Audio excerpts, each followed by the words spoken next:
Allah Subhanahu wa taala yang berfirman, Nabi itu lebih utama bagi orang-orang mukmin dari diri mereka sendiri dan istri-istrinya adalah ibu-ibu mereka.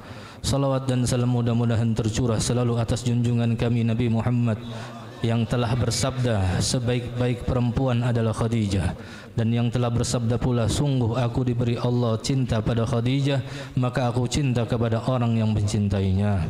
Dan atas keluarganya dan para sahabatnya yang diberi petunjuk, dan istri-istrinya yang mendapat kemuliaan dengan bergaul bersuamikan pemimpin segala rasul, khususnya Sayyidah Khadijah Al-Kubra yang mencapai keberuntungan dengan berkhidmat atau membantu Nabi Muhammad SAW, penutup segala nabi-nabi dan rasul-rasul, dan menyaksikan pada hari dibangkitkannya Rasulullah, utusan Tuhan seru sekalian alam.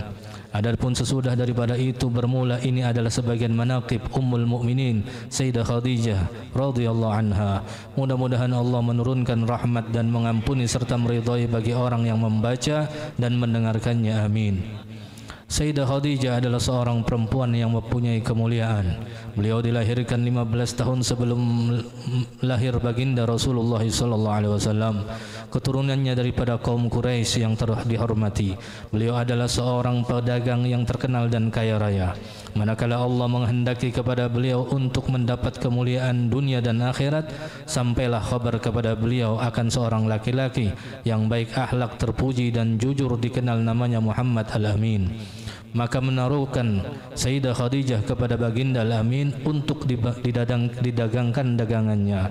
Dengan gembira diterima tawaran itu oleh baginda Al-Amin. Kemudian berangkatlah baginda Al-Amin ke negeri Syam membawa dagangan Sayyidah Khadijah untuk dijualkan. Kemudian Sayyidah Khadijah menyuruh pembantunya yaitu Maisarah supaya membantu baginda Al-Amin dalam perdagangan tersebut. Ketika sampai di Syam, semua dagangan habis laku dengan untung yang banyak. Setelah itu kembali baginda Al-Amin ke Mekah. Manakala sampai ke Mekah, disebutkan oleh Sayyidah Khadijah dengan senang gembira dan ucapan terima kasih. Setelah melihat kemuliaan dan kebaikan akhlak baginda Al-Amin serta keberhasilan di dalam berdagang, maka tertanam di hati Sayyidah Khadijah perasaan cinta dengan baginda Al-Amin. Ditambah lagi cerita dari Maisarah akan keajaiban yang terjadi pada baginda Al-Amin dalam perjalanan perdagang ke negeri Syam. Di antaranya awan yang menaungi selama dalam perjalanan, onta yang tunduk dan patuh, perjalanan yang cepat sampai dan mudah. Mendengar cerita yang demikian itu, maka bertambah pula cinta Khadijah kepada baginda Al-Amin. Kemudian daripada itu menyuruh Sayyidah Khadijah akan Nafisah binti Umayyah untuk menanyakan hal keadaan baginda Al-Amin. Kemudian berangkatlah Nafisah kepada baginda Al-Amin dan bertanya, wahai baginda Al-Amin, apakah yang menegah engkau daripada berkawin?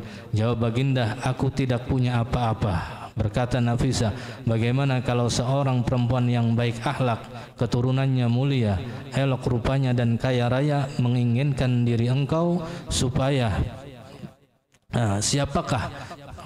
Berkata Nafisah, Khadijah. Dijawab baginda, sesungguhnya aku lihat Khadijah adalah seorang perempuan yang mulia, akhlak terpuji, bijaksana dan terpelihara dari pekerjaan kaum jahiliyah. Kemudian musyawarahlah baginda Al-Amin dengan paman-paman beliau dan mereka pun semua setuju, maka mendapatlah keberuntungan dunia dan akhirat. Sayyidah Khadijah berkawin dengan Muhammad Al-Amin, khairul bariyah.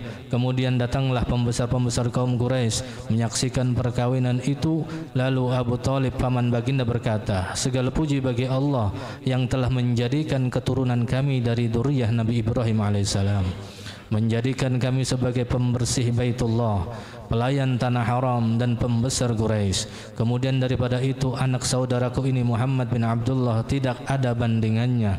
Walaupun ia tidak kaya tetapi akhlaknya terpuji, keturunannya mulia. Sesungguhnya telah meminang ia akan Khadijah binti Khuwailid dengan mahar yang telah ditentukan. Demi Allah kejadian ini sangat besar dan perkawinan ini sangat mulia. Kemudian berkata Waraqah bin Naufal, segala puji bagi Allah yang telah menjadikan keturunan kita daripada pembesar dan pemimpin pemimpin Quraisy dan keturunan kalian semua daripada pembesar-pembesar Quraisy yang mulia, dan kami sangat gembira dengan terhubungnya kekeluargaan dengan kalian. Kemudian saksikanlah wahai kaum Quraisy bahwasanya aku kawinkan Khadijah binti Khuwailid dengan Muhammad bin Abdullah dengan maharnya 400 dirham. Kemudian berkata Abu Thalib, segala puji bagi Allah yang telah menghilangkan kesedihan dan kedukacitaan berkat perkawinan ini. Baginda kawin berumur 25 tahun, Khadijah berumur 40 tahun. Maka mengadakan walimah baginda dengan menyembelih 2 ekor onta. Dan adalah Sayyidah Khadijah salah satu istri yang paling banyak membantu baginda ketika baginda pergi berkhalwat beribadah kepada Allah Subhanahu wa taala. Sayyidah Khadijah menyiapkan makanan dan keperluan baginda. Maka dengan sabar dan ridha beliau menunggu baginda pulang dan menyambut baginda dengan gembira, menghibur dan menyenangkan hati baginda daripada kepayahan apabila datang dari Gua Hira. Sampai kepada masanya baginda bertemu dengan malaikat Jibril membawa wahyu yang pertama, maka pulanglah baginda dengan perasaan yang berbeda. Lalu beliau minta selimuti kepada Khadijah sambil berkata, wahai Khadijah, selimuti aku, wahai Khadijah, selimuti aku. Aku sesungguhnya telah terjadi sesuatu yang luar biasa pada diriku. Menjawab Khadijah dengan kasih sayang lembut dan bijaksana, demi Allah, sesungguhnya Allah tidak akan menjadikan engkau hina selamanya. Allah telah menjadikan engkau mulia dan seorang pemimpin. Engkau telah menyambung silaturahmi, engkau telah memuliakan dan memberi makanan tamu-tamu, engkau telah menolong orang yang kesusahan, engkau telah memberi hadiah pada orang yang miskin, engkau menolong dan membela orang yang benar. Tetaplah wahai anak pamanku, engkau telah mendapat kegembiraan. Demi Allah, aku yakin bahwa Allah tidak akan memperbuat sesuatu kepada engkau melainkan kebaikan semua, dan aku bersaksi bahwa engkau adalah Nabi akhir zaman dan sekarang telah sampai masanya engkau datang. Sesungguhnya telah memberi khabar akan aku Rahib Bukhaira dengan khabar yang nyata dan menyuruh ia untuk mengawini engkau 20 tahun yang lalu. Alangkah sempurna akal dan ilmu Sayyidah Khadijah. Perkataan beliau telah menghibur dan menyenangkan hati baginda. Perkataan beliau meyakinkan dan membenarkan apa yang terjadi pada baginda, walaupun beliau sudah yakin lebih dahulu. Perkataan itu selalu ingat dan disebut oleh baginda di hadapan para sahabat. Karena itu beliau mendapat keistimewaan yang banyak tidak terhingga. Allah mansur nafahatur ridwani alaiha wa amiddana bil asraril lati auda'taha ladaiha. La ilaha illallah Muhammadur Rasulullah Sayyidatuna Khadijah waliyatullah radhiyallahu anha. Allahumma salli wa sallim ala zawjiha al-amin Sayyidina Muhammadin wa ala alihi wa sahbihi ajma'in.